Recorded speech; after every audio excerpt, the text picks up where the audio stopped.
What's up, YouTube? It's your boy Nasdaq Soldier. Well, what's up, traders? It's your boy Nasdaq Soldier. And right now, I'm trading this prop firm. I started trading prop firms. This one right here. I'm finna try to pass it real quick. I ain't been doing too good at them because I be crashing out, and I do good for my first couple trades, make some good trades, but then I just crash out and do some dumb stuff. So, and I done did that over and over and over again. I can show it right now. Look, over and over again. So that's 1, 2, 3, 4, 5, 6, 7, 8 times already. I didn't. I guess because it is this prop firm stuff, I just start gambling and not caring. But yeah, my first couple trades be good, and I build it up to about 600 like I'm at right now, and then I just start doing dumb stuff. So right now I'm waiting. I'm gonna wait for the other one to the one that say failed. I'm gonna wait till that one renew on its own on like the 14th or something, and I'm working on this one right here. I'm gonna try to just keep two and see what I can do. I risked 700 on the last trade that I took, and on Friday, and I made that 600. So right now, I ain't finna risk 700 again. This time I'm gonna risk 500. Yeah, I'm gonna risk 500 on whatever this next trade finna present itself. And cause if I lose it, that'll still give me 500. You know, cause it's $1,000 drawdown, so it'll still give me an extra 500 to come back. But I'm trying to risk it so I could just go ahead and try to pass. Because with me taking so long to try to pass, only risking $100 to $200 at a time, I feel like if I'm doing good for my first couple of trades, then if I just be risking more, then I would be past. You know what I'm saying? I would pass this junk. So I'm just like, man, I need to just risk more and trust my setups. Because I mostly lose when I don't follow my rules and do some retarded stuff. So uh, I'm just gonna record this trade whenever the opportunity presents itself. Right now, it's nothing. Like, this a sell setup, and I'm waiting for it to come back and tap this area for sellers to potentially come back in. But the only thing about it is that it's above this 14 EMA on this left side of the chart. And when it's above that 14 EMA, that means it's really more buyers in control. So ideally, when it's above, I want to take buys. So what I want to wait for right now is it's most likely gonna react off this level, and probably it could go ahead and sell down. The sellers could take it down. You know what I'm saying? It looks like it's a lot of selling pressure in the market right now. But only according to my strategy, since it's above here, I'm only looking for buys.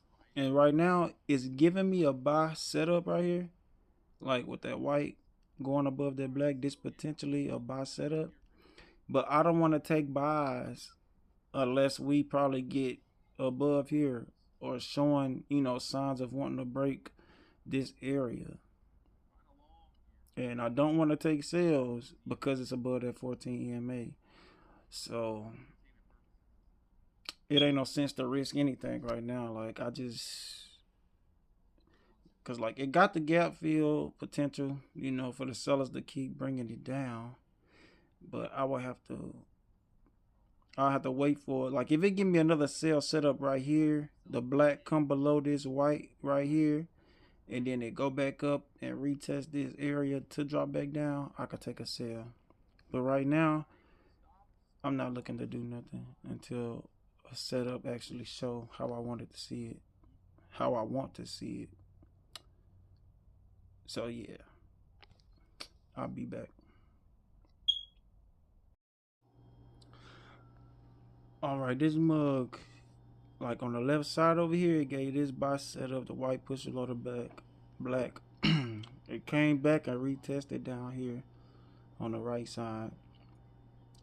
and it's acting like it's wanting to actually push back up. You see a white, peaking outside this black one right here, and we above this 14 EMA. So if volume come in, off this double setup potential, uh, I might finna buy, cause the buying momentum act like it wanting to come in. But I'll probably just risk $100 on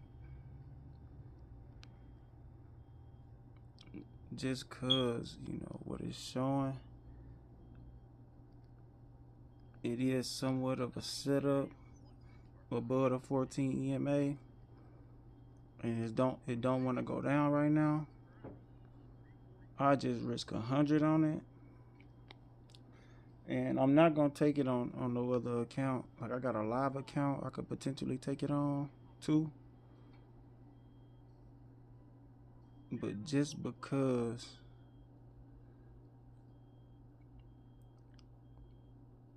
it's showing signs of actually wanting to go up, and it's above that 14 EMA.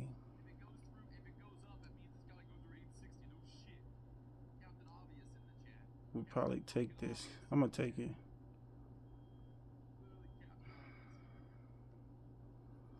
Like, this not a high quality setup, but it's showing signs. So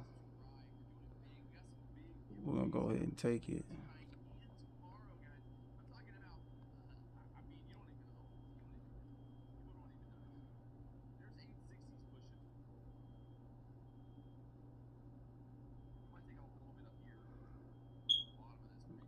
Let's see.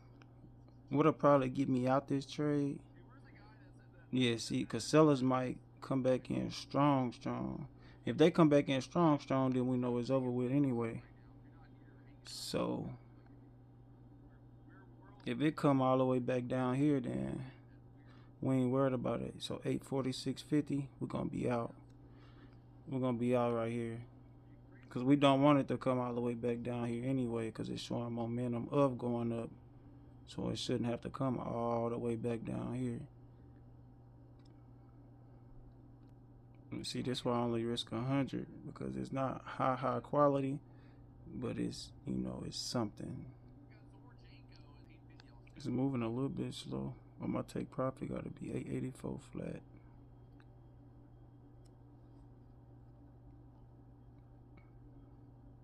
See, we pushing. Just because it wasn't high quality, I ain't want to risk too much. I mean, at least if it do hit, this extra $100 will get me a little bit closer.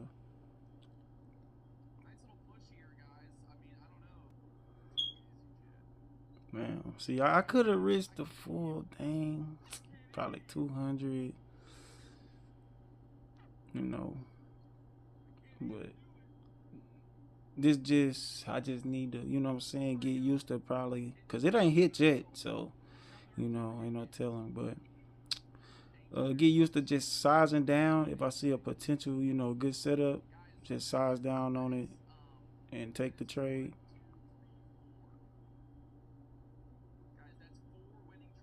But I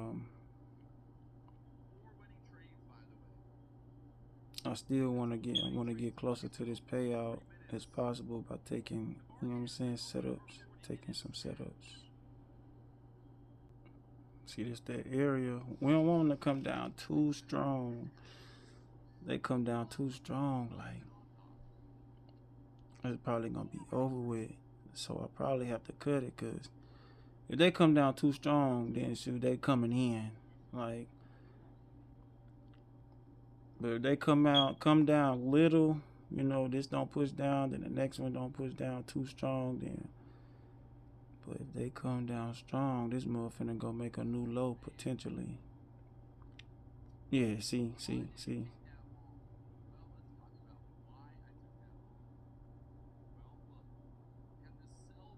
they coming in too strong. And with them coming in too strong like that, they potentially probably gonna go make a new low. See, look, if I didn't get out, Look what it's trying to do. Eh, that's how this mug move. That's how it move. And I couldn't sell because it's above that 14 EMA. There been plenty of times where I sat there and held the trade like that, and it come down and take me out. It's giving a sell setup now, you see. And this a sell setup on the left side. Had this sell setup, came back to that furthest area, and I just gave another sell setup potential. You know, well, we just finna see how it react. Right up here. But it's still rejecting this 14 EMA. You see it's still pushing up off of it. So sales is really what we kind of want to go to, but it's not really just in a real downtrend. You know, it's in this little mini downtrend, but it's kind of holding up right here. So it's just not really clear. It's not really clear. It's showing signs, but it's not clear. I just needed to at least come up around here and give some kind of sell confirmation around these two last white candles, this one and this one. We just gotta see if sellers wanna come back in, or if it just blow right through it and keep going up. It's making its way up there a little bit and getting kind of a reaction right there, but I feel like it's still not good to sell right now because like it can go, it could definitely go. But you see it stopped right here. It didn't even come up and tap this little white one right here. It didn't even tap this one. Because that's the furthest level, you know, where sellers actually will come in and sell down.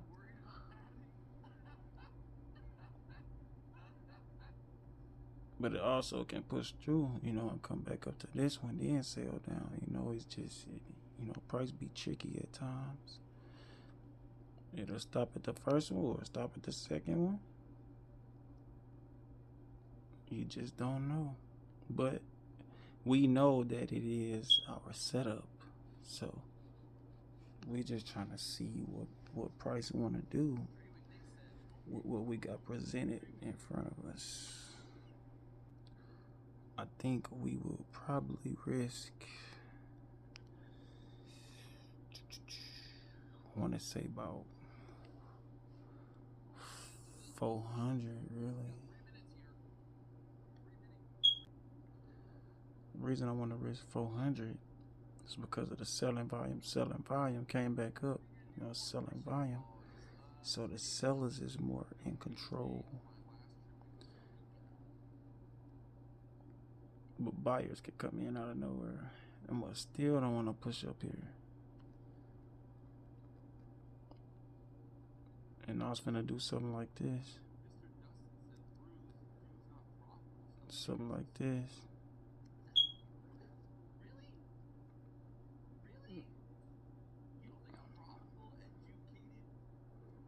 Something like that.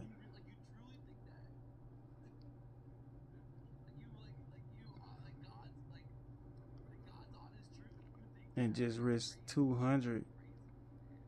If I take it, just risk 200.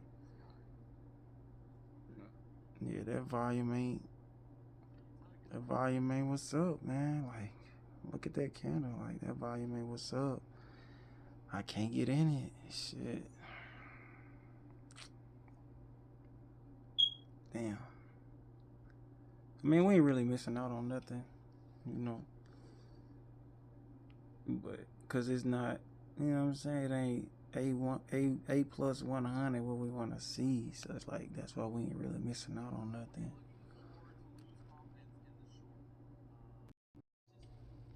All right, the sellers start coming in. They trying to waterfall it down. Look like right here, but we couldn't do nothing. But it's all good. We ain't tripping. Like we can see the formation. You know, sellers wanted to come in, but it didn't tap at least this area right here or this area. So it's like I just can't take it. You know, I got to get used to doing the same thing over and over and seeing certain things happen for me to take a trade. So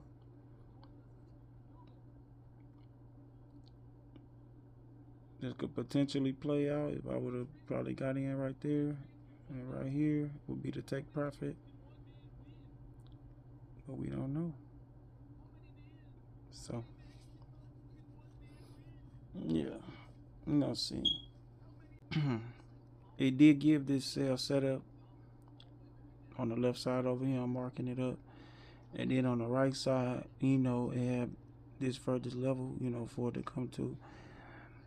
Um, you know, usually, you know, if it come up here, then it's for sure, you know what I'm saying, I would have probably jumped up in that. You know, if it would have reacted off this and then did a long candle right there, you know, I would have been hyped. You know what I'm saying? Like it's a setup, and you know what I'm saying, it's doing what it's supposed to do.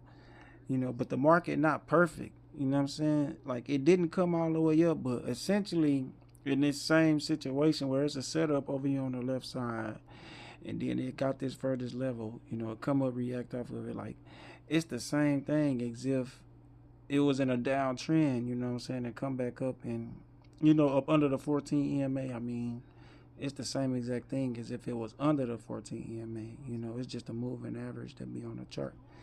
But essentially, that is the setup, and that is the way price is supposed to move, and that's the way it's supposed to go. You know,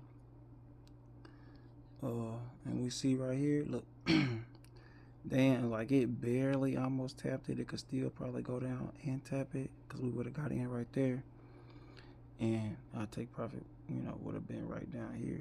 You know, it could still potentially hit it. You know, then it still ain't gotta hit it. You know, it could come all the way up and go crazy. But essentially, that is the setup, and that's what we want price. That's what we want to see price to do. Like it's the same thing all around. You know, if it's in a downtrend, that's what it do, and that's what we want to see happen. Only reason we didn't take it is because it didn't at least tap this area for us to feel good about getting in it. You know, just because it didn't tap it, I didn't feel good about getting in it. You know, and that's just how it is. But I want to continue to try to do the same thing over and over. You know what I'm saying? And see my setups and stuff like that. But price really ain't moving. I guess I'm probably gonna sit around and potentially probably wait. Cause if I can get it set up, we probably could take it down to this gap fill down here to this area potentially. So I guess we're finna just sit around and see. And I'll be back. Oh yeah, and real quick, why I probably would have entered in right here on the right side, why I would have probably entered in right there, is because you see I had a trend line drawn, but I deleted it. Well, essentially right here, on the right side, I draw this trend line right here. If this price would have tapped this and then got the reacting off of it, then I would have followed it, and I would have got this full trend line break right here through the trend line, a strong push. I probably would have entered right here, to be honest, if it would have tapped right here, but it didn't tap. If we would have entered in right there, wow, you know what I'm saying? That would have been the 1-to-1. But it didn't tap and give our reaction how we wanted it. And uh Yeah, it pushed back up. We would have followed our trend line like this and see price. You know, it came to it, but it didn't break through the trend line strong. Coming from up there at that area, we followed it down. Still didn't break it strong right here. Wick back up. And all the way down here, you see, we would have kept following it. It would have broke through the trend line strong right there with volume. So that's why we would have potentially entered in right here. But ideally, we will want to get in like after it touched this area and give us a full candle coming out of the area. That's what we really want to enter the trade at, actually. Because me keep moving the trend line, it's like I'm chasing price down, you know. We want to get in as far at the top as possible to take it down. But yeah, we didn't get nothing how we wanted it. So yeah, I'll be back. Yeah. Matter of fact, as I think about it, I think I'm gonna call it because that was essentially the spot. You know, we took one trade. You know, it showed signs of going up right there, and it got denied. Came back down, break even. It gave a sell setup. You know, it didn't come all the way back to our area. Start breaking down. You know, we could have got in right here, but we wasn't confident. So that could have been the 1-to-1 right there. If it would have, touched our area at least. You know, it came close, but I guess it's just not good enough. It just wasn't good enough. Uh, but yeah, with it being way down here, where is it, and potentially finna play out, for this other potential move, that we could have caught out of the same list setup, second opportunity, it never touched. With it being way down here, ain't no way we finna get a sale set up right now. Cause like price far too stretched down here on the left side over here. Like it's far too stretched. And if we get a sale set up, right up in here, it's just not good because it's down here. Like the sellers was up here. And it'd be dumb to take a sale down here after one play just played out and we trying to take it down even more. Like it's just not good. And then for it to push back up here, for us to try to get a sale set up, it's like it's more likely not to play out for sellers to take it back down through here. If buyers finna come back in right here, they'll come up here and come right here and then react off here and then potentially go back up and bust through there. So it's like in this situation, it's like ain't nothing good. We can't buy or sell right now in this situation. And it's like it's more probability that we could take a sale setup if we get a sale setup, but because of what I'm saying, how it really is, like it's in the middle of nowhere. Like it'll have to break this low, what I'm saying, for us to get a continuation on sales, or it'll have to break this high for us to get a continuation for buys. But right now, it's like taking a trade in this moment right now, like any kind of setup, it's like price ain't really giving no real direction. So it's like it's just not good. So it's not moving and all that. So probably finna call it right here. I need to hold my word to myself that I'm not finna take a trade no more because I already had an opportunity and stuff like that. So I think I'm just finna wait till tomorrow around 10 o'clock and see what I can see in that moment. Because right now I don't want to chase price, because that's what I would be doing, is chasing it. And movement already happened. So yeah, NASDAQ soldier, I'm finna go ahead and probably call it and post this video and start back recording my trades and talking myself through them and try to do this how I'm supposed to. So yeah, man, NASDAQ soldier, I'm out.